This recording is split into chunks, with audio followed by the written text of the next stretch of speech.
Olá, viajantes, tudo bem com vocês? Se é a primeira vez que você está aqui no canal, meu nome é Monique Larentes e aqui a gente fala sobre viagens, cultura e entretenimento. Hoje a gente veio conversar com uma nova escritora nacional, para vocês conhecerem o trabalho dela também, a Eriane. Olá, pessoal. Olá, Monique. Obrigada pelo convite, participar desse encontro para falar de literatura, né? De leitura, de escrita, de livros.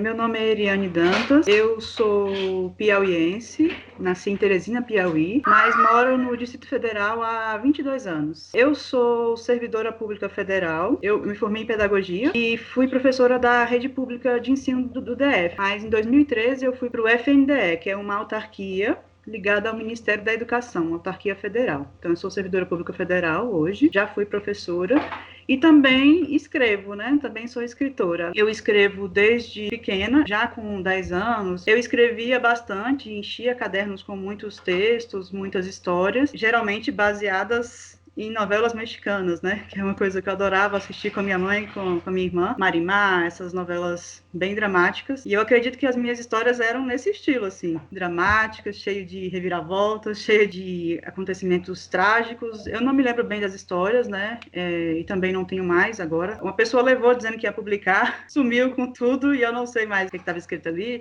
Não deve ser nada muito bom, né? É uma coisa de criança. Quando eu vim para Brasília, eu tinha 12 anos, né? Ia fazer 12 anos. E aí eu tive um pouco de dificuldade de me adaptar à cidade. Minha mãe falou, nós vamos. A gente estava com dificuldade lá, financeira. Nós viemos para cá. Meu pai já trabalhava aqui. Quando eu cheguei aqui, eu me senti um pouco por fora, né? Esse aqui não é meu lugar, eu não me reconheço aqui. Eu me sentia muito mal na escola, em todos os lugares, né? Porque eu não me sentia em casa. Eu acho que teve um pouco a ver com isso. Eu fui esquecendo um pouco a escrita, né? Deixando uma coisa que eu gostava tanto. Eu fui abandonando, esquecendo. Não me lembrava mais que eu gostava de escrever. E aí depois eu fui fazer faculdade, fui ser professora e acabei que a gente não tem muito tempo quando é professora de escrever, né?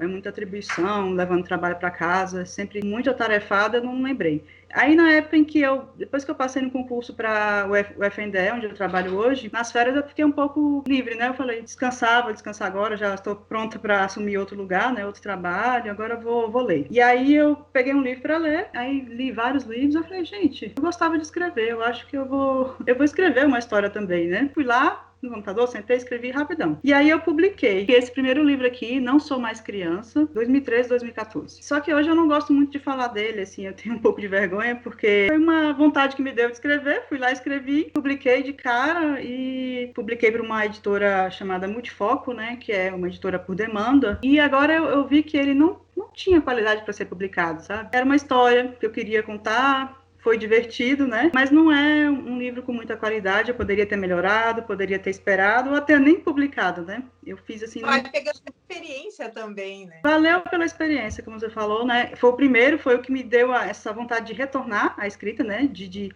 querer aprender, e aí de lá para cá, de 2014 para cá, eu tenho estudado, né, procurado aprender sobre a escrita, feito cursos, conversado com outras pessoas, então eu tenho entrado nesse mundo, assim, para aprender mesmo. Eu continuei escrevendo, né, escrevo bastante, assim, todo dia eu escrevo alguma coisa, um pouquinho, pelo menos que seja um parágrafo, uma linha, uma ideia, que eu gosto mais de escrever para crianças e jovens. Também tenho tentado escrever para adultos, eu tenho até um blog. Em 2018 eu criei um blog chamado Histórias em Mim, em que eu publico diversos textos, né, minha autoria, crônicos, contos, até poesia eu já comecei a escrever também, que eu tinha um pouco de medo. E também faço resenhas de livros lá nesse blog. Aí, em 2018, como eu falei, eu criei esse blog Histórias em Mim, e eu acho que ele me ajudou bastante, assim, também a entrar no mundo da escrita, assim, que eu tinha muito medo. Apesar de eu querer escrever, de ser o meu sonho publicar um livro, como eu falei, eu publiquei em 2014, eu tinha muito medo de mostrar o que eu escrevia para os outros. Medo da crítica, né? Muita vergonha de dizer, gente, será que isso é bom mesmo? Será? Eu acho que não. Tinha muito medo disso, tinha muito medo de me expor. Queria ter leitores, mas ao mesmo tempo queria me esconder. A criação do blog me ajudou muito nisso, assim, porque lá eu escrevo tudo que eu quero, né?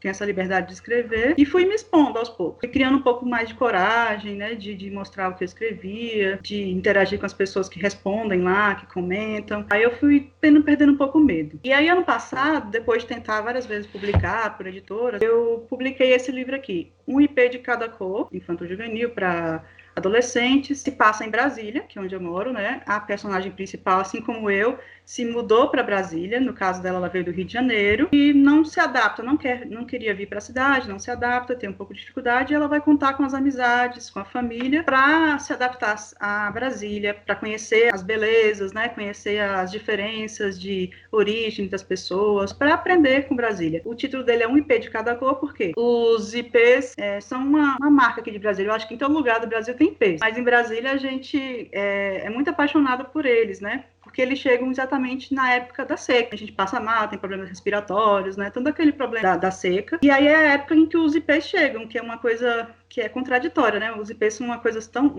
tão bonitas, tão floridas, e chegam no momento mais seco do ano. E aí a Babi, que é a personagem principal do IP de Cada Cor, vai aprender o significado disso. Nos momentos mais difíceis, a gente pode aprender com eles, né? Pode encontrar coisas positivas nesses momentos difíceis, como os IPs, né? Que aparecem em momentos complicados do ano, né? E aí, no final do ano, eu conheci algumas escritoras também que escrevem literatura infantil e juvenil, e aí, conversando com elas, achava muito solitário escrever, né? É um pouco difícil, a gente às vezes não tem com quem trocar, eu tenho dúvidas se esse texto é bom ou não é, e eu não tenho com quem trocar. Tem até umas amigas, né? Quem eu sempre peço, dá uma olhadinha aqui. E aí, assim, eu acho que eu abuso muito delas, estou abusando da boa vontade, e aí eu falei, eu gostaria de ter pessoas que também escrevem, né?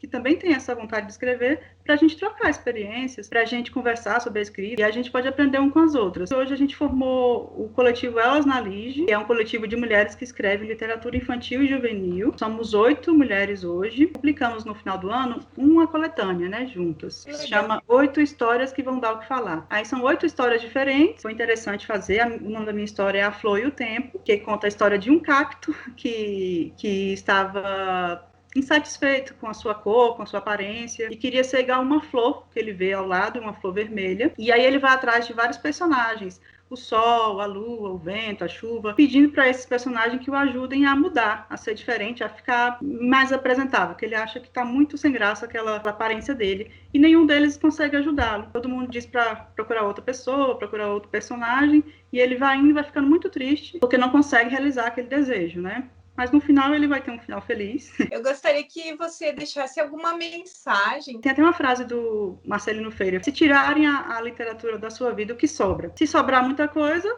então vai fazer outra coisa. Desiste da literatura que não é para você. Mas se você ver que tá um buraco, tá um vazio, então é porque você não pode abandonar a literatura, né? Você deve continuar. Então eu me sinto assim, se eu tirar a literatura, a escrita, a leitura da minha vida, vai ficar um vazio muito grande. Então é por isso que eu continuo. Mesmo com as dificuldades, eu continuo escrevendo, porque eu não quero esse vazio. Eu quero preencher esse vazio com uma coisa que eu gosto de fazer. Obrigado pela tua presença. Eu vou deixar para o pessoal aqui no box de descrição os links para quem quiser acessar, ver o trabalho da Eriane. E obrigado por assistirem. E até! Tchau! Tchau, obrigada, Monique.